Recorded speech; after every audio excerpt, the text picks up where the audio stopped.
ప్రభునామమునకు స్తుతి కలుగును గాక. దేవుని మహాకృప ప్రభు గత కాలం అంతా కూడా నిన్ను నన్ను మనందరినీ మన కుటుంబాల బిడ్డల బద్దం చేసి ఈ దినం ఈ రీతిగా అనుసరణలో చేరి స్తుతించే కృపనిచ్చాడు. దాన్ని బట్టి దేవునికే మహిమ ఘనత ప్రభావం చెల్లిద్దాం. ఈ దినము యేసుక్రీస్తు ప్రభు వారు శరీరావతారిగా ఈ లోకంలో జీవించడం జరిగిన ఒక గొప్ప సంఘటన మనం ధ్యానం చేయబోతూ ఉన్నాం. ఏంటి ఆ సంఘటన అంటే, ప్రభువారి జీవితం ప్రత్యేకమైంది. ఆయన పుట్టుక, ఆయన బాల్యము, ఆయన జీవిత విధానము, చివరికి ఆయన మరణము పునరుద్ధానం కూడా ప్రత్యేకమైంది. అయితే ఈ లోకములో ఉన్న ఆ 33 సంవత్సరాల్లో ఆయన ఎప్పుడు కూడా హెచ్చింపబడలేదు. మాదిరి చూపాడు, తగ్గింపు జీవితమే, సహించాడు, ఓర్చుకున్నాడు. ఆయన పుట్టుకలోనే పశువుల పాక, పశువుల తొట్టి, పేద కుటుంబము, ఇలా మహిమగల దేవుడు మనందరి కోసమై తన చరిత్రగా చేసుకున్న ఆ ప్రభు తన జీవిత కాలంలో ఒక్క సమయాన ఈ రూపాంతర బరువు అని మనం చూస్తూ ఉన్నాం. ఎందుకు ఈ ప్రత్యేకత? ఈ రూపాంతర అనుభవం ద్వారా ప్రభువు నాకు ఏ నేర్పించాలనుకుంటూ ఉన్నాడు? ఒకసారి వాక్యానికి వెళ్ళండి. 17వ అధ్యాయం చూసినట్లయితే, 6 దినములైన తరువాత, ఎన్ని దినాలంట? ఎందుకు 6 దినాలు? ఎక్కడి నుంచి 6 దినాలు? 13 నుంచి చూస్తే 13 అధ్యాయం 13. యేసు పిలుపుదైన కాశీపందాలకు వచ్చాడు. ప్రభువు శిష్యుని అడుగుతున్నాడు, మనిషి కుమారుడు ఎవడని జనులు చెప్పుకుంటున్నారు? కొందరేమో బాప్తిసమిచ్చే యోహాను అన్నాయి, కొందరు ఏలియా, కొందరు ఇర్మియా, కొందరు ప్రవక్తల్లో ఒకడు. అందుకైనా మీరైతే ఈ ప్రశ్న వినండి. మనలో ప్రతి ఒక్కరికి కూడా ప్రభు ఎవరో తెలిసి ఉండాలి వ్యక్తిగతంగా. వారి జీవితాల కార్యం జరిగాయి, వారి పట్ల కృపను చూపాడు, వారి పట్ల అద్భుతాలు, వారి సాక్ష్యం కాదు ఇది. మన సాక్ష్యము. మనకు ఆయన ఏమై ఉన్నాడు? మనస్ఫూర్తిగా మీ హృదయాలు అడగండి. రోజున యేసు ప్రభు నాకేమై ఉన్నాడు? ఇరమాలు జ్ఞాపం చేసి దావీదు అంటాడు, ఆయన నాకు కాపరి అంటాడు. అబ్రహాం గారిని అడిగితే, అబ్రహాం గారా ప్రభువు నీకేమయ్యాడు దేవుడు అంటే, సర్వశక్తి కలిగిన దేవుడు. హాగరు అడిగాడు, హాగరు ఎవరు నీ దేవుడు? నన్ను చూచిన దేవుడు. ఇలా వారి అనుభవాలను బట్టి ఇక్కడ ప్రభు అడుగుతున్నాడు, జనులు నన్ను గురించి ఏమనుకుంటున్నారు అడిగితే, కొందరు అంటున్నారంట, కొందరికి ఆయన ఏలియా, కొందరికేమో బాప్తిసమిచ్చే యోహాను, కొందరికేమో ఇర్మియా, కొందరేమో ప్రవక్తలలో ఒకడు. ఆనాటి సమాజము ఎవ్వరు కూడా క్రీస్తు ప్రభువును సంపూర్తిగా అర్థం చేసుకోలేదు. ఈరోజు మనం కూడా అంతే. ఇన్నేళ్ల విశ్వాస జీవితంలో కూడాను ఆయన ఎవరో అని అడిగితే ఏం చెప్పగలం? మనం వాక్యం తెలుసు, ప్రార్థిస్తాము, ఆరాధిస్తాము, గణపరుస్తాము, బాప్తిసం తీసుకున్నాం, రక్షణ పొందాము, సంఘములో ఉన్నాం. కానీ గట్టిగా అసలు ఆయన ఎవరు నీకు అని అడిగితే సరిగా సమాధానము చెప్పలేని స్థితి. అయితే ప్రభు అంటాడు, ఆయన అడుగుతున్న ప్రశ్న, మీరెవరు అనుకుంటున్నారు? ఎవరిని మీరు అనుకుంటున్నారు? దానికి అందరిలో ముఖ్యుడైన పేతురు జవాబు చెప్తాడు. ఏమో చూడలేదు. అందుకు పేతురు వెంటనే అందుకు సిమోను పేతురు, నీవు సజీవుడగు దేవుని కుమారుడైన క్రీస్తువు. ఏమన్నాడండి? నీవు సజీవుడగు దేవుని కుమారుడైన క్రీస్తువు అని చెప్పాడు. అందుకు యేసు, సిమోన్ మరి యోన కుమారుడా, నీవు ధన్యుడవు, పరలోకం ముందు నా తండ్రి నీకు ఈ సంగతి నీకు బయలుపరిచినా కానీ నన్నుకు బయలుపరచలేదు. మరి నీవు పేతురువు ఈ బండ మీద అని చెప్పాడు. తర్వాత అప్పటి నుంచి యెరూషలేముకి వెళ్ళి పెద్దల చేత, పెద్ద యాజకుల చేత, శాస్త్రుల చేత అని హింసలు పొందాలని, ఊడదలేవాలని చెప్పుకుంటూ వస్తే పేతురు చేపట్టుకొని ప్రభువునికి దూరమగునుగా కానగానే ప్రభువుని గద్దించాడు పేతుర్ని, సతాను వెనకప్పు అని. ఓ అర్థం కాని వాక్య భాగం ఇది, అనేకులను ప్రశ్నించే వాక్య భాగం అది. పేతులు ఎవరు చేరారంట? యోధులు కాదు, పేతులో కూడా సాతాను చేరాడు. చూడండి, ఇది అధ్యాయం 22వ వచనము. పేతురు ఆయన చేపట్టుకొని, పేతురు ఎవరు చేపట్టుకొని? ప్రభువు చేపట్టుకొని ఏమంటున్నాడు? మత్తయి 16:22, ప్రభువా అది నీకు దూరమగునుగాక, అది నీకెన్నడూ కలుగదని ఆయనను గద్దింపసాగాను. కొంచెం చనివిస్తే కదా ప్రభువునే ఏం చేస్తున్నాడు? గద్దిస్తున్నాడు. ఏ విషయంలో? ప్రభువు చెప్పిన ఏమిటో వచ్చినాం. అప్పటి నుండి తాను యెరూషలేముకి వెళ్ళి పెద్దల చేతను, ప్రధాన యాజకుల చేతను, శాస్త్రుల చేతను అనేక హింసలు పొంది చంపబడి 3వ దినమున చావు దాగిపోలేదు. పునరుద్ధానం కూడా ప్రభు చెప్తున్నాడు. 3వ దినము తిరిగి లేచుట అగత్యమని తెలియజేయమని పెట్టగా ప్రభు రక్షణ ప్రణాళిక చెప్తున్నాడు. నేను వచ్చిన పని ఇదిగో, కొద్ది దినముల్లో నేను సిలువేయబడతాను, చంపబడతాను, సమాధిలో ఉంటాను, 3వ దినం తిరిగి లేస్తాను చెప్తూ ఉంటే పేతురు వెంటనే ప్రభు చేయి పట్టుకొని, ప్రభువా అది నీకు దూరమగునుగాక. అంటే సాతాను చేసే పని ఏంటంటే దేవుని చిత్తానికి వ్యతిరేకంగా మాట్లాడేది సాతాను కదా. దేవుని చిత్తానికి వ్యతిరేకంగా. ప్రభు చిత్తం ఏంటి? ఆయన వచ్చింది అందుకు కదా, మరణించాలి, సమాధి చేయబడాలి, రక్తం కార్చాలి, ఆ రక్తం ద్వారా పాప క్షమాపణ, తిరిగి లేవాలి, తిరిగి రావాలి. మరి చేపట్టుకొని ప్రభు అది దూరమగును కాకని గద్దిస్తున్న ప్రభునేమనాలి దాన్ని? ఎవరి మాట ఇది? చూడదైతే మొన్నాడు అక్కడ వెంటనే అది నీకు దూరమగును గాక, నీకెన్నడూ కలుగదు. అంటే నీకు రక్షణ లేనట్లేనా? ఆయన పని ఆగిపోయినట్లేనా? అందుకు ప్రభు అంటున్నాడు. అయితే ఆయన పేతురు వైపు తిరిగి, సతానా నా వెనక్కు పొమ్ము. ఎవరంట? ఎవరి మాటలు మాట్లాడిస్తున్నారు పేతురు చేత? అపవాది. సతానా నా వెనక్కు పొమ్ము, నీవు నాకు అభ్యంతర కారణమై ఉన్నావు. నీవు మనుషుల సంగతి తలస్తున్నావు కానీ దేవుని సంగతులు తలంపకై ఉన్నావు. సాతాను పని అంటే ఏంటి? మనుషుల సంగతులే. ఏం తినాలా, ఏం త్రాగాలా, ఏం కట్టుకోవాలా, ఇదే. దేవుని సంగతులు మనసులో లేవంటే అది ఎవరి పని? అది అపవాది.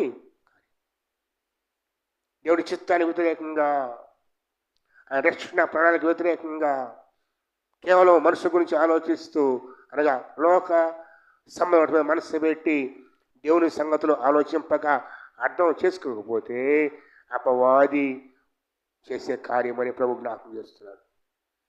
అంతేకాదు ప్రభు అంటాడు ఒక మాట, ఈ 6వ దినమైన మాట ఎందుకు అన్నాడంటే 27వ వచనం చూడండి.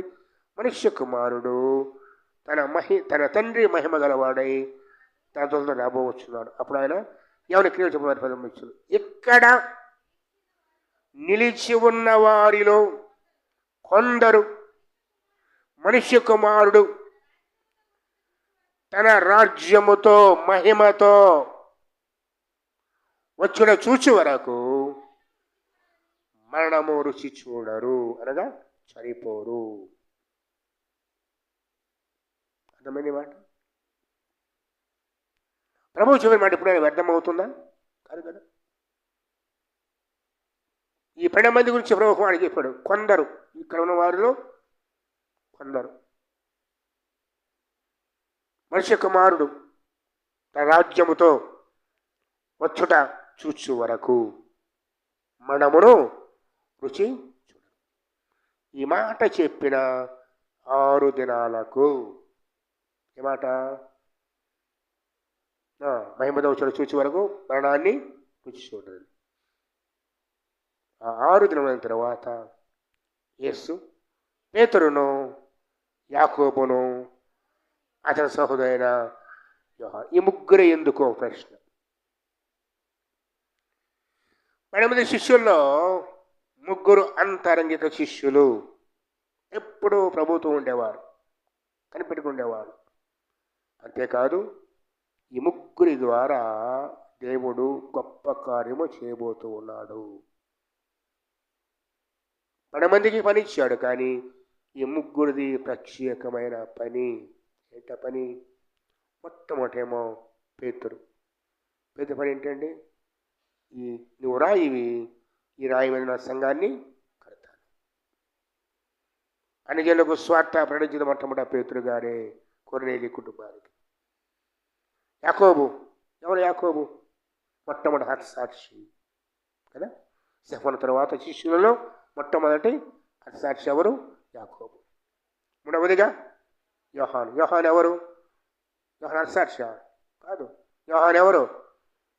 శిష్యుల్లో చనిపోకుండా ఉన్నవాడు ఆడే, 100 ఏళ్ళకు పైగా ఎఫ్సి సంఘ కాపరి. ప్రత్యక్షత, పరలోక దర్శనములు, ప్రణరంధము, ఈ 3 తొందర బయలుపరుచుకున్నాడు ప్రభు. ఎందుకంటే అదే ప్రాణరంధములో, పద్మాసు దీపములో ఈ మహిమను చూడకపోతే ఇదిగో మనుష్య కుమారుని అయిపోయిన ఒకరిని చూచాను చెప్పలేడు యోహాను. అర్థమైందా? పరలోక మహిమను ఈ యోహాను చూడకపోతే నీకు అర్థం చేసుకోలేడు. ఆ ప్రాణరంధంలో ప్రత్యక్షతలో ఆ ఉన్న వారెవరో ఆయనకు అర్థమయ్యేది కాదు. అందుకే ఈ 3 వెంట పెట్టుకుని వెళ్ళాడు. ఎక్కడికి? ఒక కొండ మీదకి వెళ్ళాడండి. వెళ్ళిన తర్వాత ఏం చేస్తాడు? అక్కడ ఎత్తైన ఒక కొండ మీదకి ఏకాంతముగా పోయి వారి ఎదుట రూపాంతరము పొందాను. రూపాంతరం అంటే ఏంటి? అసలు పోలికే లేని గొంగళి పురుగు కొద్ది రోజులు పీపాగా మారి ఆ చెట్టుకు వేలాడుతూ, ఆకు వేలాడుతూ కొద్ది రోజుల తర్వాత ఏమైపోతుంది? సీతాకోక. ఈ గొంగళి పురుగుకి సీతాకోక సంబంధం ఉందా? అసలు అది ఇదే నమ్ముతారు ఎవరైనా కూడా? చెప్పండి. ఈ గొంగళి పురుగు ఎలా ఉంటుంది? చూస్తేనే ఒళ్ళంతా కంపరం. మరి సీతాకోచులుక పిల్లలు కూడా పరిగెత్తుకుంటూ పట్టుకోవడానికి ఇష్టపడతారు. రూపాంతరం అంటే ఇక గుర్తుపట్టలేని స్థితి. మనకు కూడా ప్రభు ఆజ్ఞించాడు కదా, రూపాంతరం పొందుడి. మనల్ని అడిగాడు, ఏది మన రూపాంతరం? మన మాటలు, మన క్రియలు, మన తలంపులు, మన ఆలోచనలు ప్రభు తగ్గట్లుగా ఉన్నాయి. క్రీస్తు స్వరూపం మనకు వచ్చిందా? రూపాంతరం చెందాలి. మనం కూడాను మన జీవితాలు మార్చబడాలి. పాత వారు ఎప్పుడో వాళ్ళు చూసి మనం గుర్తుపట్టాలంటే డ్రెస్ మార్చడం కాదు, జుట్టు మారడం కాదు, సెల్ మారడం కాదు, మన ప్రవర్తన చూసి, మన ప్రవర్తన ఫలము చూసి వారేనా వీరు? ఇప్పుడు అడిగారంటే మళ్ళీ ఎవరైనా కూడా, ఎంత మారిపోయావయ్యా, నీ మాటలు మారిపోయా, నీ జీవితం మారిపోయింది, ఇంత పరిశుద్ధంగా ఉన్నామనేది మనం చెప్పగలరా? ఏముండదు మనలో కదా. రూపాంతరం అంటే పాతవి పూర్తిగా గతించిపోతాయి, సమస్తము క్రొత్తవి. అది రూపాంతరం అంటే. యేసు క్రీస్తు ప్రభువు వారు ఆ కొండ మీదకి వెళ్ళిన తర్వాత ఆ 3 శిష్యులు ఎదుట, ఎవరా 3? పేతురు, యాకోబు, యోహానులు. మిగతా 9 మంది అక్కడ కింద రూపాంతరము పొందాను. అనగా అప్పటి వరకు వారు చూసిన ప్రభు వేరు, ఆ దినమున వారు చూసిన ప్రభు వేరు. అర్థమైనా? అప్పటి వరకు వారితో మాట్లాడిన ప్రభు వేరు, అప్పటి వరకు వారితో నడిచిన ప్రభు వేరు. ఇదిగో రూపాంతరం తరువాత ఒక మాట చెప్పాలంటే ప్రభు వారి అస్సలైన పరలోక దర్శనం అది. రూపాంతరం పొందాడు. మాట చూడదైతో ఆయన ముఖము సూర్యుని వలె ప్రకాశించాడు. అనగా ఆయన ముఖాన్ని చూడలేకపోయాడు. ఎవరు? శిష్యులు. దానికి వెళితే ఈ యోహాను కూడా, ప్రభు రొమ్మును ఆనుకునే యోహాను కూడా ప్రభువును చూడగానే చచ్చిన వాని వలె పాదముల యొద్ద పడి తిని. చూడమంటే దేవుడు ఎప్పుడైంది ఎక్కడ ప్రకటన ఓట్లో చూస్తే, మహిమల ప్రభువును చూస్తే నిలబడలేము. మనం మహిమల ప్రభువును చూస్తే మనం నిలబడలేము. ఎన్నవచ్చును? 57. నేను ఆయన చూడగానే చచ్చిన వాణి వాళ్ళ పాదముల యొద్ద పడి తిని. యోహానుకు పేరు తెలుసా? ప్రభువు రొమ్మున ఆనుకునే శిష్యుడు. అంటే దగ్గరగా జీవించేవాడు. మహిమల ప్రభువు చూడలేకపోయారు. ఇప్పుడు కూడా ఈ ముగ్గురు ప్రభు ముఖాన్ని చూడలేకపోయారు. ఎందుకు? ఆయన ముఖం ఎలా ఉంది? సూర్యుని వలె. సూర్యుడు చూడగలరా?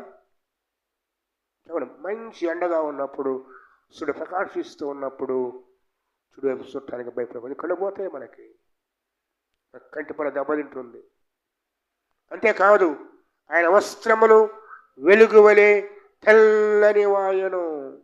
అక్కడ తెలుసండి, నీ వస్త్రం వెలుగు వలె కప్పుకున్నావు కదా.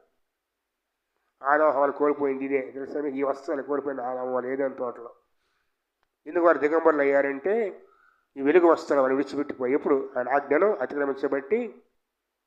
అంతవరకు సిగ్గుందా? లేదు కదా.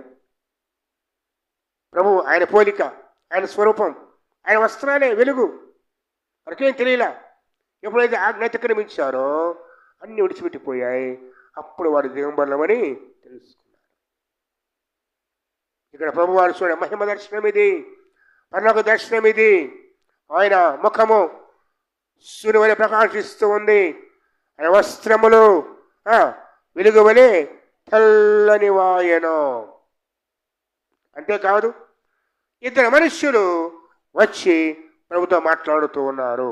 ఎవరు వాళ్ళు? ఇదిగో మోషేయు ఏలియాయు మరి కనబడి ఆయనతో మాట్లాడుచుండిరి. ఎవరెవరంట? మోషే.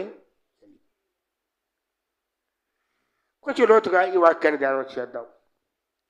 ఎందుకు ప్రభువారు అకస్మాత్తుగా ఈ ముగ్గురికి దర్శనమిచ్చాడు? మొట్టమొదట ఆయన ఇచ్చిన వాగ్దానం 6 రోజుల క్రితం ఇచ్చాడు కదండి. ఇదిగో మనిషి కుమారి మహిమతో వచ్చి చూసే వరకు కూడా మీరు కొందరు మన రుచి చూడరు. ఇదే పరలోక దర్శనం. ఆయన రాజ్యం వచ్చింది, దిగి వచ్చింది అక్కడికి. తండ్రి మాట్లాడుతున్నాడు. మోషే ఏలియాలు ఉన్నారు అక్కడ. మోషే ఏలియాలు జీవించి ఉన్నారా? చనిపోయి 1000 సంవత్సరాలు అయిపోయింది. 1000 సంవత్సరాలు. బహు జాగ్రత్తగా చూస్తే ఆయన వస్త్రం మారిపోయింది, ఆయన జీవితం మారిపోయింది, ఆయన యొక్క ప్రభావం మారిపోయింది.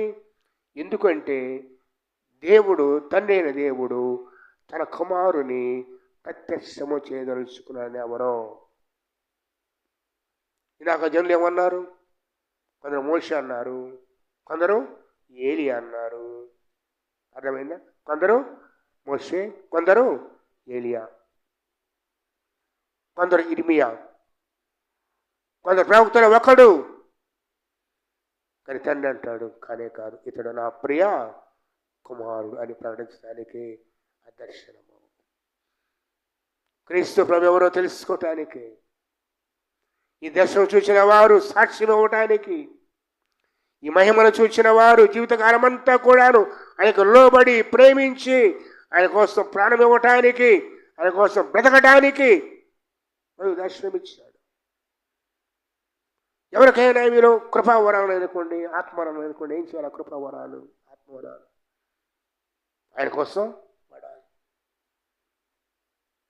ఇదిగో ఈ దర్శనము వారి జీవితాల్లో దేవుడిచ్చిన గొప్ప ఆధిక్యత. ఈ ముగ్గురికి కూడా ఎవరికి దక్కలేదు ఆధిక్యత.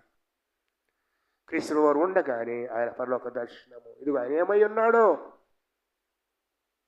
ఆయన మహిమేంటో ప్రభు తను తాను ప్రత్యక్షం చేస్తూ వచ్చాడు. ఆ మహిమ పరలోకపు మహిమ. అంతేకాదు, వాక్యం రాయబడుతుంది. చాలామంది ఈయన బోధకుడు అంటారు, ప్రవక్త అంటాడు, ప్రభు అంటాడు. తండ్రి చెప్తున్నాడు, ఈయన బోధకుడు కాదు, ప్రవక్త కాదు, నా ప్రియ కుమారుడు. మోషే ఏలియాలేంటి? వీళ్ళిద్దరి సంబంధం ఏంటంటే, మోషే ధర్మశాస్త్రానికి సూచన. ఎందుకండి యోహాను సువార్త 1వ అధ్యాయానికి యోహాను సువార్త 1వ అధ్యాయము. ధర్మశాస్త్రము మోషే ద్వారా కలిగెను, కృపయు సత్యము యేసుక్రీస్తు ద్వారా. మోషే ధర్మశాస్త్రానికి సూచన, ఏలియా ప్రవక్తలకు సూచన. ప్రవక్తల గొప్పవాడెవరు? అంతేకాదు వీళ్ళిద్దరి మరణం కూడా మరణమైంది. మోషే చనిపోయాడు కానీ దేవదూతల చేత సమాధి చేయబడ్డాడు. ఏలియా చనిపోలేదు కానీ అగ్ని రథముల మీద ఆకాశానికి కొనుక్కోబడిన వ్యక్తి. ఒకరేమో ధర్మశాస్త్రానికి సాదృశ్యము, ఒకరేమో ప్రవక్తలకు సాదృశ్యము. ప్రవక్తల శ్రేష్ఠుడు ఏలియా. ఇదిగో వీళ్ళిద్దరూ వచ్చి మాట చెప్పాలంటే పాత నిబంధనంతా కూడాను ప్రభు దగ్గర ఉంది. మన దగ్గర ప్రవక్తల మంది అంటే ఏంటి? ధర్మశాస్త్రము, ప్రవక్తల గ్రంథాలే. పాత నిబంధన, ప్రవక్తలు, ధర్మశాస్త్రము. క్రీస్తు దగ్గర రావాల్సిందే, క్రీస్తును బయలుపరచాల్సిందే, ప్రభు దగ్గరతో ఉండవలసిందే. ఆయన అన్నిటికీ మూలమై ఉన్నాడు. గమనించి జాగ్రత్తగా. మోషే ఏలియాలో వచ్చారు. వసవాత రాయబడుతుంది, ఆ నిర్గమం గురించి మాట్లాడుచుండేది.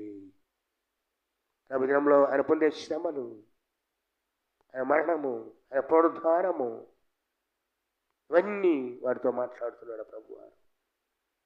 నేను జ్ఞాపకం చేస్తున్నాను, ధర్మశాస్త్రానికి ప్రవక్తలకు కూడా మూలమైన వాడు మోషే కన్నా గొప్పవాడు, ఏలియా కన్నా గొప్పవాడు ప్రభు అయిన యేసుక్రీస్తు. ఈరోజు మనం ఏం చేస్తున్నామంటే ఆయన ప్రక్కన పెట్టి మోషేను ఏలియాను సేవిస్తున్నావు కదా. ప్రవక్తలు ఎవరిని దేవుడు వాడుకున్నాడో, దేవుడు కాదు వారు, ఎవరిని దేవుడు వాడుకుంటున్నాడో వారు నీకు మార్గం అయిపోయారు, వారు నీకు దేవుడు అయిపోయాడు. అందుకే వారిరువురు వచ్చి పాత నిబంధనంతా కూడా ఆయన ముందు మోకరిల్లింది, అంత మాట్లాడుతూ ఉంది. జ్ఞాపకం చేసుకోకసారి క్రీస్తు తన శరీరము ద్వారా, రక్తము ద్వారా నూతన నిబంధన స్థాపించబడి ఉండగా, నూతన నిబంధనలో నీవు నేను ఉండగా, బలుల ద్వారా కానీ అర్పణల ద్వారా కానీ, ఇదిగో ఇటువంటి హోమముల ద్వారా కానీ రక్షణ దొరకదు, పాప క్షమాపణ లేదు. కేవలము యేసు క్రీస్తు వారి ద్వారా మాత్రమే రక్షణ ప్రభు ప్రకటిస్తూ ఉంటే, కొత్త నిబంధన ప్రభు నీకు నాకు ఇస్తే ఇంకా మనము బలులు, అర్పణలు, మొక్కుబళ్ళు ఇది వెళ్ళిపోతా ఉన్నాం పాప క్షమాపణ కోసం. అది న్యాయం కాదు, ప్రభు జ్ఞాపకం చేస్తున్నాడు. అవన్నీ క్రీస్తు వల్ల నెరవేరాయి. ధర్మశాస్త్రము ప్రవచనాన్ని కూడాను ఆయన నెరవేర్చాడు.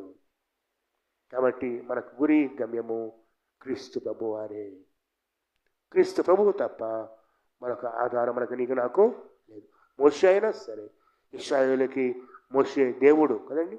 ఎందుకు తెలుసా మీకు? దేవుడు మోషే సమాధిని ఎవరు కర్పణ చేశాడంటే, మోషే సమాధి ఇక్కడ ఉన్నట్టయితే ఈ పాటికి మోషే దేవుడు అయ్యేవాడు. ఆ సమాధి మీద పెద్ద మందిరం కట్టేవాడు, ఆయన పూజించేవాడు. అందుకే మోషే ఎక్కడ సమాధి చేయబడ్డాడు ఎవరికి కూడా దేవుడికి తప్ప ఎవరికి తెలియదు. దేవుడే తన దూతను పంపాడు. ఎవరా దూత? ఎవరా దూత? మిఖాయేలు. పోరాడే యోధుడు వచ్చాడు. అపవాది కూడా వచ్చింది మోషే దేహాన్ని క్లెయిమ్ చేసుకోవడానికి, ఒప్పుకోలేదు, వాదించాడు. పోరాటం అక్కడ, ఆత్మీయ పోరాటం అది. మోషే దేహం ద్వారా ఇశ్రాయేలు దారి తప్పించాలని అపవాది ఆలోచన మిఖాయేలు ద్వారా చెదరగొట్టి భద్రముగా తన దాసుని దేహాన్ని దేవుడు భద్రం చేశాడు. ఎంత ప్రేమల దేవుడు కదండి. మనం చనిపోయిన తర్వాత కూడా మనం దేవుళ్ళ భద్రం చేయబడతాం. అదొక నిరీక్షణ మనకి. ఎవరికి అక్కర్లేనప్పుడు మనం చనిపోయిన తర్వాత కూడా తన భక్తుల మరణము ఆయన దృష్టికి విలువైనది. ఎలాగంటారు? దూతలు వస్తారు. పేద లాజరు కోసం దూతలు రాలేదా?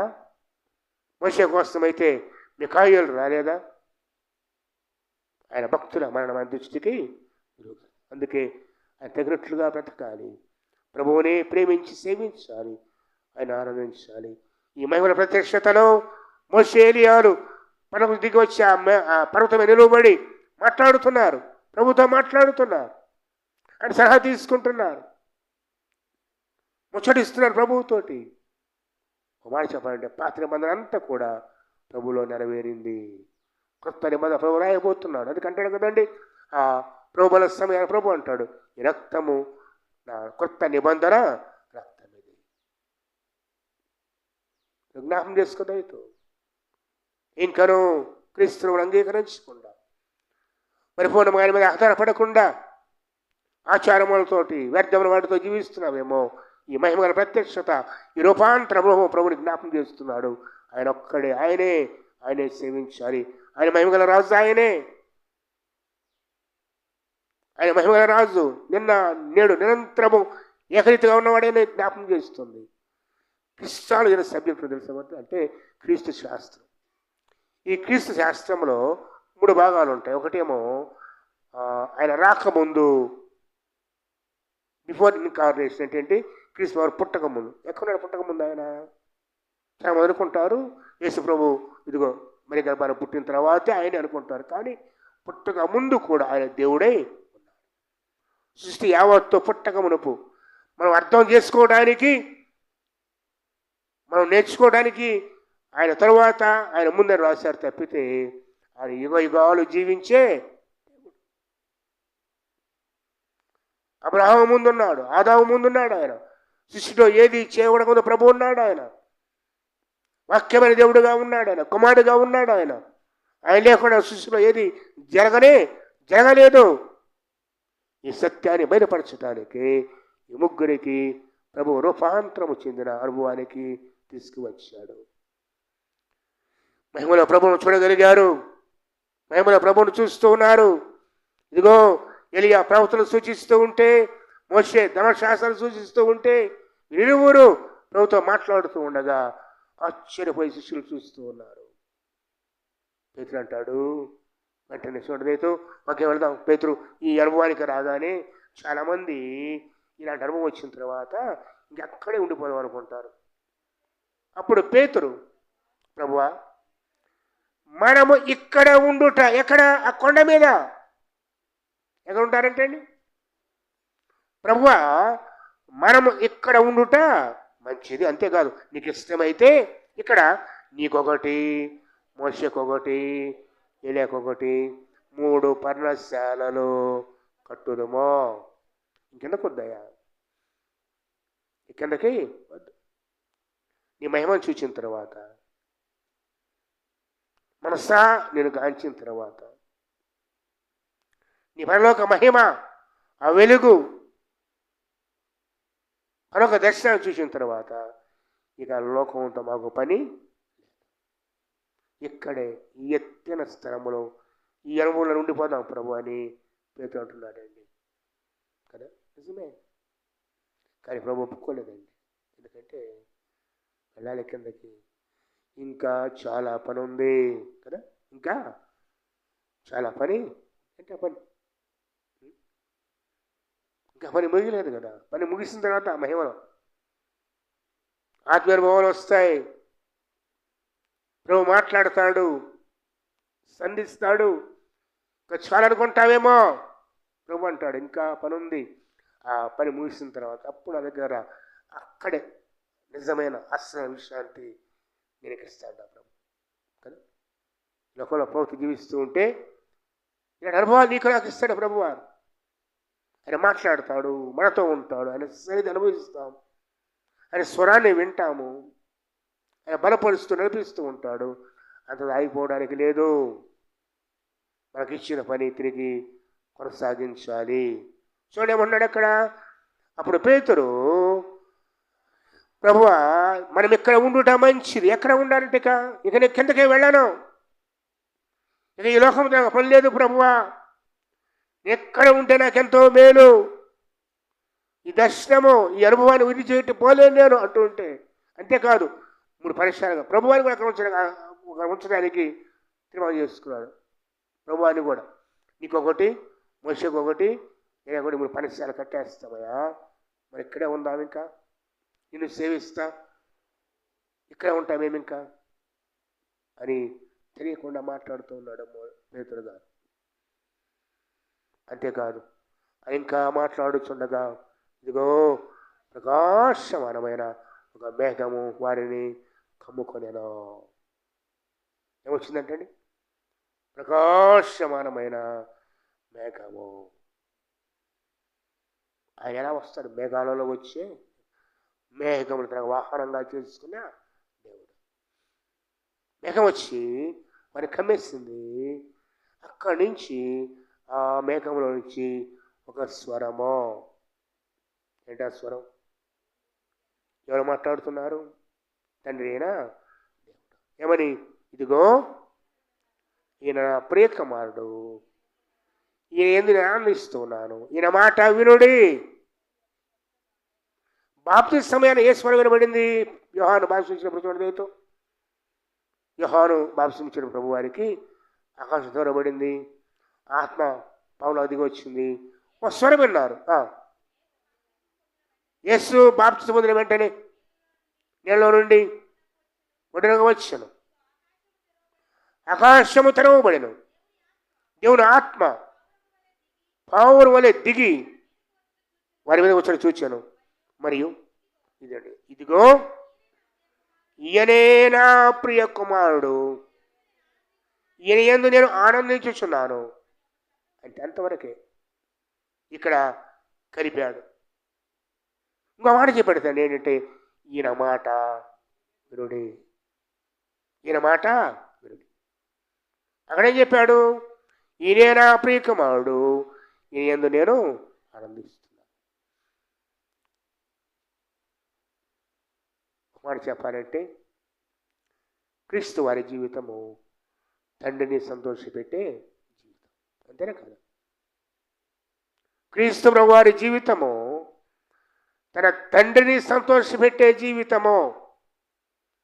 ఏనాడు కూడా తన తండ్రి చిత్తమునకు వ్యతిరేకముగా ఏమని చేశారు ప్రభువారు?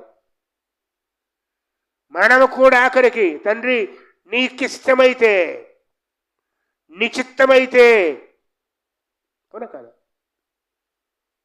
అందుకే దేవుని ప్రియ కుమారుడు ప్రభువారు, దేవుని పిల్లలు, ఆయనకి ఇష్టమైన వారు ఎన్నడూ ఏ స్థితిలోనూ ఆయన అవిధంగా చెప్పరు, ఆయన మాట తప్పరు, ఆయన మాటకు లోబడతారు, ఆయన ప్రేమిస్తారు. అది ఏ స్థితి అయినా ఆ స్థితి నుండి ప్రక్కకు తొలగి పోరు. ఎవరి లక్షణం అది? దేవునికి ఇష్టమైన వారి లక్షణం. క్రీస్తు ప్రభు వారు మనకు మాదిరి చూపుతున్నారు. ఇక్కడ మనము కూడా దేవుని పిల్లలమే ఆత్మసాక్ష్యం ఇస్తూ ఉన్నాడు. ఎలా దేవుని పిల్లలమయ్యాం? ఆ రక్తము మనకు కడిగింది. ఆ రక్తము ద్వారా పాప క్షమాపణ పొందే పిల్లప దేవుని పిల్లలయ్యే అధికారం మనకి ఇచ్చాడు. యోహాను సువార్త 1:3 దేవుని పిల్లల అధికారం, తనను ఎందరించగలిగిన వారికి అందరికీ తన నామం ముందు విశ్వాసం ఉంచిన వారికి దేవుని పిల్లలకు ఆయన అధికారం ఇచ్చాడు. ఎవరు? మనమందరూ కూడాను. మరి మనం ఏం చేయాలి? క్రీస్తు ప్రభువు అనే తండ్రిని సంతోష పెట్టాలి. ఇదే సాక్ష్యము రేపు నీ గురించి నా గురించి కూడా ప్రభువు చెప్పాలి. ఇదిగో నా ప్రియ కుమారుడు, నా ప్రియ కుమార్తె. చెప్పాలండి మన గురించి ఆ మాట ప్రభువారు.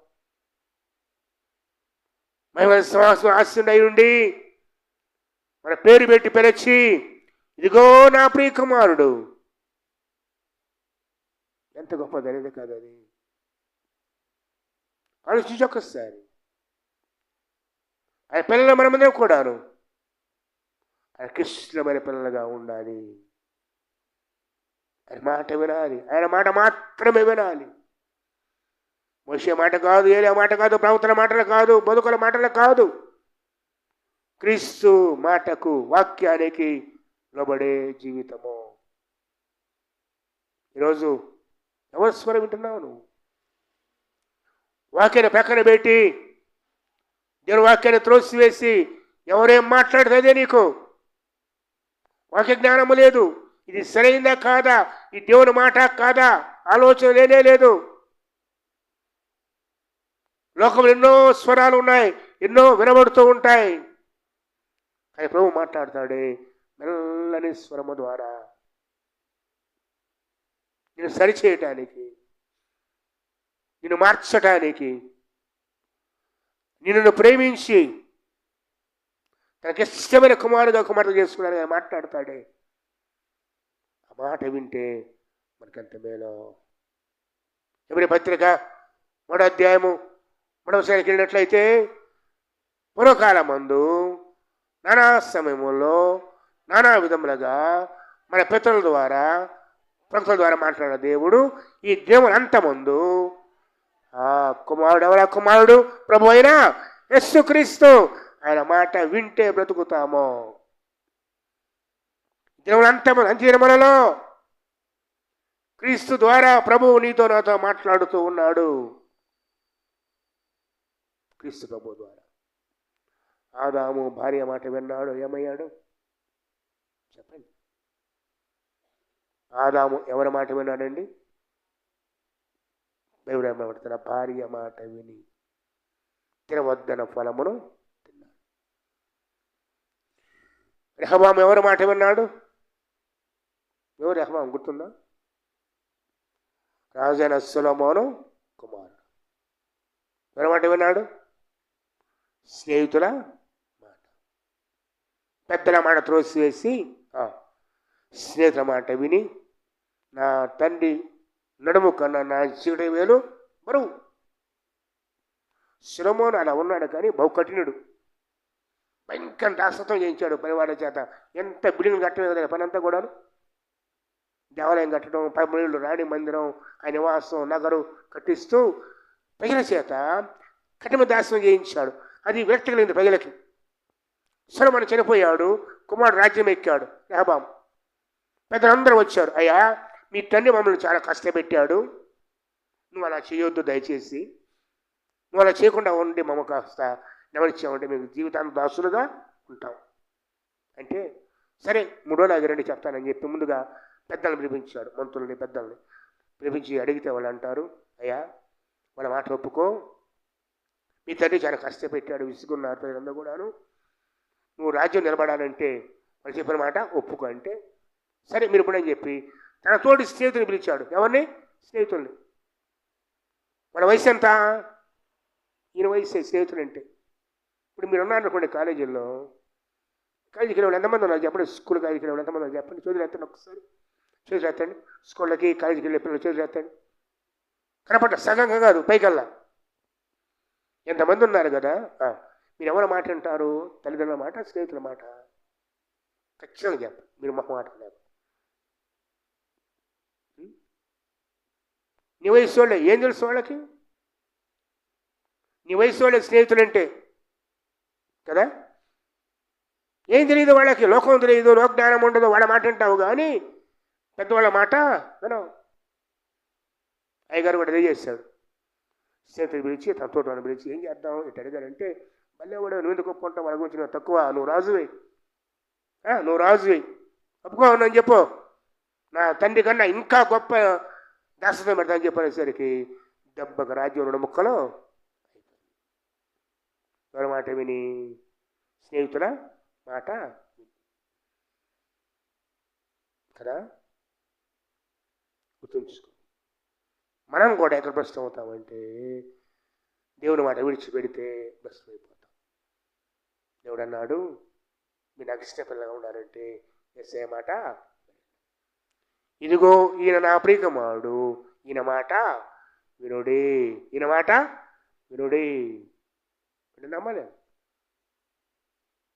వాళ్ళు ఇంకొకసారి నమ్మలేం. ప్రభు ఆజ్ఞేది. ఆయన ప్రేమించు వారికి, ఆయన మహిమలో ఆయనతో పాటు ఉండాలి అంటే, అనిత్య రాజ్యంలో ప్రవేశించాలి అంటే ఆయన మాట వింటమే శ్రేష్టం. ఇంకంతే, ఇంక వేరే దారి లేదు. ఆయన మాట వింటే బ్రతుకు మార్చుకుంటావు, ఆయన మాట వింటే రక్షణ పొందుతావు, ఆయన మాట వింటే మాంసం తీసుకుంటావు, ఆయన మాట వింటే ఇవన్నీ ఎవరు చెప్పినవి? ప్రభు చెప్పినవి కదా. నమ్మి మాంసం రక్షణ పడతారు, ఎవరు చెప్పారు ఈ మాట? ప్రభువే కదా. నమ్మని వాళ్ళ శిక్ష యేసయ్య మాటలే కదా. అందుకే మహిమలో ప్రభువు చూడాలి అంటే ఒకటే దారి, ప్రభు మాట. ఎవరి మాటలు కాదు, గొప్ప సేవకులు వాళ్ళు వీళ్ళు కాదు. కేవలము క్రీస్తు ప్రభువారి మాట విని ఆయనకు లోబడి ఆయన ప్రార్థించి ఆయన సేవించే వారి పట్ల కృప చూపే దేవుడు ఆయన. ఒక సంగతి గుర్తు చేయమంటారా? హన్నా గురించి ధ్యానం చేస్తే హన్నా గురించి కొన్ని శ్రేష్ఠ సంగతులు జ్ఞాపకం వస్తాయి. ఏంటంటే ఆ కాలంలో ఇశ్రాయేలుకు రాజు లేడు, అందరూ వైశ్యాస జీవితము, ఆఖరికి యాజకులు కూడా సరిగా లేరు, హోపుని వినాశులు కూడా ఇష్టాసగా జీవిస్తున్నారు. ఆ సమయంలో మందిరానికి వచ్చింది ఆమె. ఎక్కడికి? మందిరానికి వచ్చి తన లోటును ఎవరితో చెప్పుకుంది? చెప్పండి, ఎవరితో చెప్పుకుంది? ఎలితోనా? మళ్ళిచ్చే వాళ్ళతోనా? ఒక్కతే మందిరంలో కూర్చొని కన్నీటితో ఆమె చేసిన ప్రార్థన ఏంటంటే, ఈ ప్రార్థన ఎప్పుడు దేవుడు తోసివేయడు. ఏంటంటే, ప్రభువా దైవతులను జ్ఞాపకం ఏం చేయాలంటే అండి, దైవతులను జ్ఞాపకం నేను మొదటి ఒక్కసారి చక్కని మాట, మొదటి సమయంలో ఒక్కసారి ముందుకెళ్దాం. ఇది జీవితాలు మార్చే ప్రార్థన. దుఃఖాక్రాంతురాలై వచ్చి యెహోవా సన్నిధిని ప్రార్థన చేయుచు, బహుగా ఏడ్చుచు, సైన్యముల అధిపతి యెహోవా నీ సేవకురాలయున్న నాకు కలిగిన శ్రమను చూచి, నీ సేవకురాలను మరొక జ్ఞాపకము చేసుకొని, నీ సేవకురాలైన నాకు మగపిల్లని దయచేసింది కదా. ఎందుకు మగపిల్లే చెప్పండి?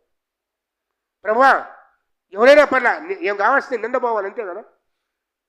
ఏం కావాల్సింది ఆ నింద పోవాలి. ఏ నింద? గొడ్రాలనే నింద. ఎందుకు మగపిల్లవాడే?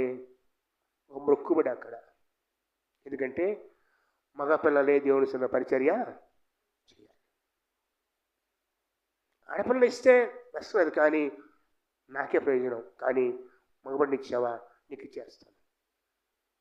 ఇక నాకొద్దు, నీకు ఇచ్చేస్తాను. నీ మధ్యలో ఉంటాడు, వాడి జీవితకాలం అంతా నీకాడే బతుకుతాడు. ఆడపిల్ల అయితే నాకాడే ఉండాలి. ఆ త్యాగం చూడండి. బిడ్డలు లేరు, ఇన్నేళ్లుగా విసిగా ఉంది, కన్నీటితో అయ్యా బిడ్డ నీవు నా వృద్ధాప్యం నాకు తోడుగా ఉండాలి అని అడగట్లేదు. నీకోసం.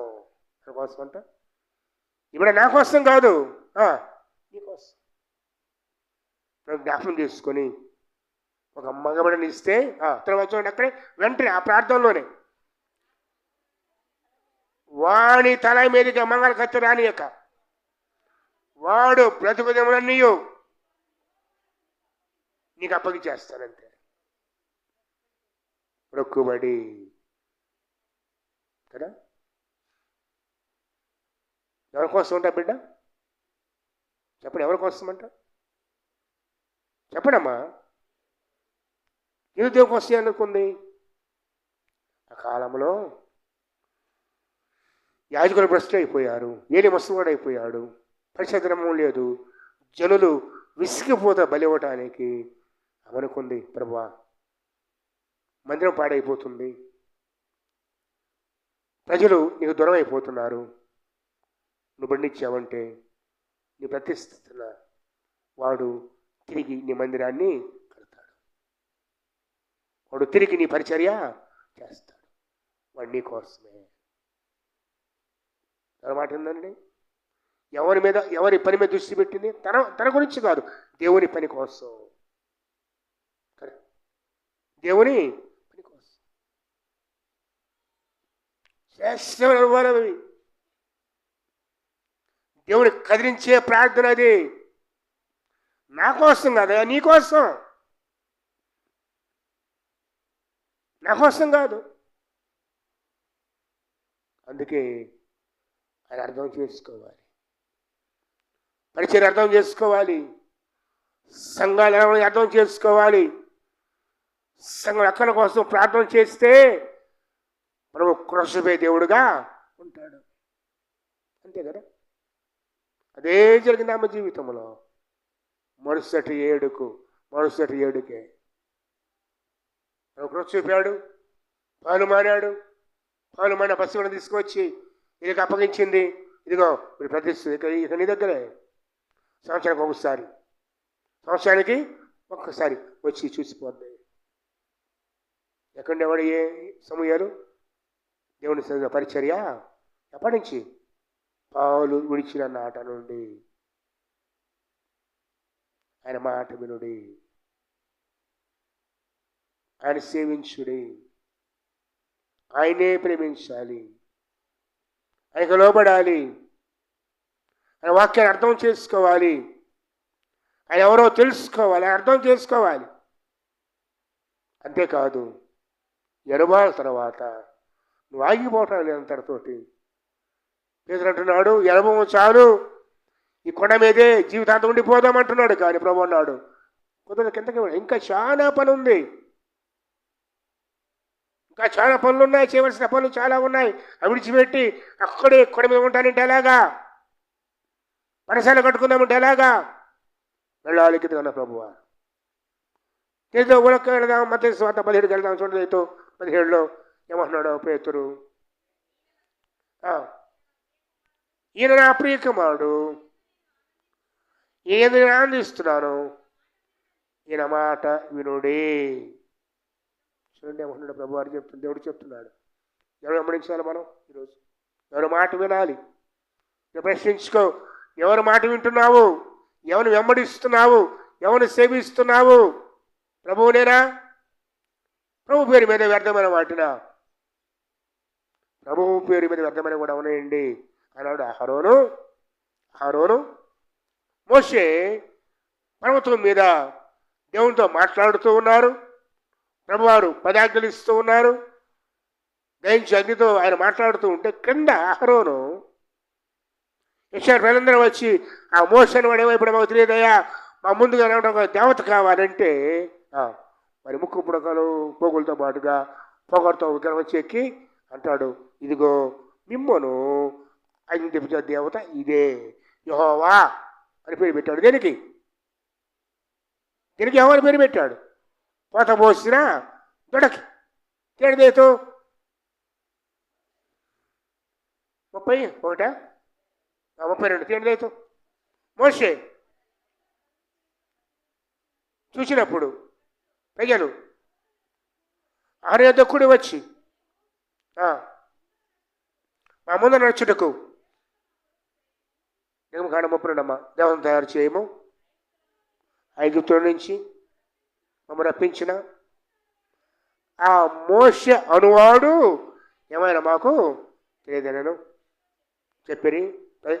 అందుకు అహరోను, మీ భార్యలకు, మీ కుమారులకు, మీ కుమార్తెలకు చెవులో ఉన్న బంగారు పోగులను తీసి నైతే చెప్పగా ప్రజలందరూ తమ చెవులో ఉన్న బంగారు పోగులు తీసి అరుణకు తెచ్చారు. అతను వారి ఏదో వాటిని తీసుకొని పోగలతో రూపము ఏర్పరిచి దాని పోత పోసిన దొడగా చేశాను. అప్పుడు వారు వైశ్రాయేలు ఐదేశం నుంచి రప్పించిన దేవుడు ఇదని చెప్పారు. అహరోను చూసి దాని ఎదుట ఒక బలిపీఠం కట్టించి రేపు యెహోవాకు పండగ. ఎవరికంట అంటే ఇప్పుడు ఈ బొమ్మ ఏమైందండి? దేవుడు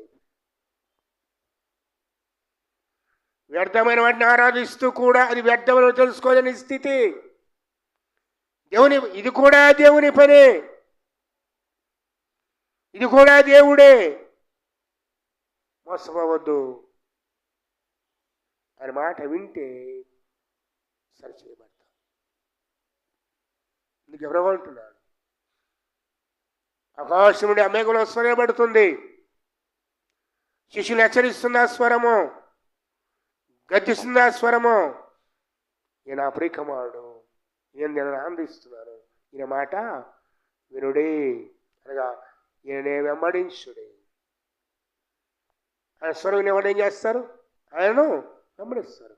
నా గొర్రెలు నా స్వరం విను, అవి నన్ను వెంబడించును. తేలిపోతున్నారు పైకి. పరలోకం కనపడుతుందా? రూపాంతరం కూడా మీకు వెళ్ళిపోయారు అప్పుడే కొంతమంది. ఇక్కడికి వచ్చేయాలి, ఇంకా అనడం పని చాలా ఉంది మనకు కదా, ప్రభు ఒప్పుకొని ఉంటానికి. కాబట్టి ఆయన స్వరం వినాలి. ఆయన స్వరం వింటే బ్రతుకుతాం. నీ వాక్యము నన్ను బ్రతికించాను, నా బాధను నెమ్మదించాను. ఎవరి వాక్యం, ఎవరి మాట అది? ప్రభు అయినా యేసు క్రీస్తు వారి స్వరం అది. అథవా చూద్దాం, మత్తయి వార్త చూడితే చూద్దాం. దయతో 8వ అధ్యాయంలో శిష్యులు ఈ మాట విని బోర్ల పడి మిక్కిలి భయపడగా. చూసారా, దేవుని సైన్ చూస్తే భయపడిపోతామండి. నా చెప్పాను కదా, యోహాను కూడాను చచ్చిన వాని వలె ఆ పాదముల యొద్ద పడిపోయాడు. మరి శిష్యులు కూడాను మహిమలో ప్రభువు చూచిన తర్వాత బలపడిపోయారంతే, భయపడిపోయారు. అయితే ప్రభు వచ్చి యేసు వారి ఎదురుగా వచ్చి వారిని ముట్టి ప్రభు తాగితే లేస్తాం కదా. యోహాను దగ్గర కూడా అంతే. ప్రకటనలో చూడదేతో పడిపోతే ఏం చేస్తుందో చూద్దాం. ప్రకటనలో మనం చూద్దాం. 3వ అధ్యాయంలో యోహాను పడిపోయాడు. ఆయన చూచి ఆ ముఖ దర్శనం చూచి పడిపోతే అప్పుడు ఏం చేయడం చూడదేతో, నేను ఆయన చూడగానే చచ్చిన వారి వలె ఆయన పనులు పడతాను. ఆయన తన కుడి చేతిని నా మీద ఉంచి నాతో భయపడద్దు, నేనేమాట వాడను, కపడవాడను, జీవించేవాడను, మృతులైతే కానీ యుగమును సజీవుడై ఉన్నారు. చూస్తారండి ఈ దర్శనము. యోహాను కానీ ఆ రూపాంతరం కొండ మీద ఈ ప్రభువు చూడకపోతే అర్థం చేసుకున్న ప్రభుని అర్థం చేసుకున్నాడు కాదు. అందుకే ఈ ముగ్గురికి ప్రభు దర్శనం ఇచ్చాడు. రూపాంతరం తీసుకువెళ్ళాడు. వారి ద్వారా గొప్ప పని ఉంది, ఒక పరిచయం చేయాలి. గమనించాడు, ఒక పని ప్రభావం ఇచ్చినప్పుడు తను ప్రత్యక్షపరుచుకుంటాడు. అపస్కార్యం 9వ అధ్యాయంలో చూస్తాం. 9వ అధ్యాయంలో అపస్కార్యంలో సౌలును సంధించిన దేవుడు దమస్కు మార్గమున గొప్ప వెలుగును చూచాడు. పడిపోయాడు నేల మీద. పడిపోతే స్వరం ఏమని, సౌలా సౌలా నీవు నన్ను హింసిస్తున్నావు. ఎవరో నువ్వు హింసించే వేస్తున్నావు. మాట్లాడేది లోబడ్డాడైన స్వరానికి వెళ్ళు, పట్టణానికి వెళ్ళు. 3 దినములు ఉపవాసం ఉండి కన్నీటితో ప్రార్థన చేస్తుంటే అనే ద్వారా మనం చూపించిన ప్రభు స్థిరపరిచాడు. అనుజనులకు సాధారణంగా అనుజనుడు సాక్షిగా నిలబెట్టాడు ప్రభువారు. ఆ దర్శనము తర్వాత ఎన్నడూ విరుదలేదు ఆయన. చూడండి, కాసేపు లోకము, కాసేపు దేవుడు, కాసేపు ప్రపంచం, కాసేపు కుటుంబము, కాసేపు పనులు ఎవరున్నాయా సౌలు గారి దగ్గర? బ్రతికితే క్రీస్తే, బ్రతికితే క్రీస్తే. అలా కాదుగా. ఎన్నిసార్లు ప్రభువే కనపడి నువ్వు మారు అన్నా, ఇదిగో మారిన ప్రభు అంటావు. తెల్లవారికి నిద్ర లేవగానే మన జీవితం అందే కదా. ఎన్నిసార్లు ప్రభువే వచ్చి మాట్లాడినా మార్పులు మన జీవితాలు మనమే. అందుకే ఆయన మాట వినుడి, ఆయన స్వరకు లోబడాలి. ఎవరైతే ఆయన మాట వింటారో అట్టివారు ఆయన క్రిస్టులుగా జీవిస్తారు. క్రీస్తు ప్రభు వారి వలె ఆయన స్వరూపానికి మార్చబడతాం మనం. రూపాంతరం యొక్క స్థితి అది. అనుభవం నీకుందా? ప్రభుని గద్దించిన స్వరము, నీతో మాట్లాడిన స్వరము, వాక్యం ద్వారా మాట్లాడిన, సేవకుల ద్వారా మాట్లాడితే సరిచేయబడే జీవితం మనసు నీకు నాకుందా? ఆత్మలో సత్యం ఆయన మాత్రమే సేవ జీవితం నీకు నాకుందా? ప్రశ్నించుకున్నది రోజున ప్రభు వచ్చాడు. బోర్లబడిపోయారు వాళ్ళు, మిమ్మల్ని చూడలేకపోయారు. మోషేలు వెళ్ళిపోయారు. అందరూ వెళ్ళిపోతారు. ప్రభు ఒక్కడే నిత్యనీత నాతో దేవతలు ఉంటారు, వెళ్ళిపోవాల్సిందే. కానీ ప్రభు అయితే ఇమ్మానుయేలు విడువని యాభైని దేవుడు ఆయన ఉంటాడు మనతో ఎప్పుడు. ఇదో సదాకాలం మీకు తోడుగా ఉన్నాడు చెప్పిన దేవుడు. మన ప్రభు ఒక్కడే మిగిలాడు అండి. ప్రభు ఒక్కడే మిగిలాడు. మామూలు కనపడుతున్నాడు. ప్రభు వచ్చి మరి ముట్టి చూడేమంటున్నాడు మన సొంత పదిలో చూసినట్లయితే యేసు వారి వద్దకు వచ్చి వారిని ముట్టి భయపడకుండా చెప్పాను. వారు కలెత్తి చూడగా యేసు తప్ప మరి ఎవరునో వారికి కనబడా. అన్నీ వెళ్ళిపోవాల్సిందే. చివరికి మనతో ఉండేది ఎవరు చెప్పండి? చివరికి నీతో నాతో ఉండేది ఎవరు? ప్రభు ఒక్కడే. ఏ బంధమైనా, ఏ గొప్పవారైనా, ఏ స్నేహితులైనా, ఏ ప్రవక్తులైనా ఎవరైనా సెలవిడిపోవాల్సిందే చివరికి ప్రభు ఒక్కడే. చక్కని మన ప్రభు వారితో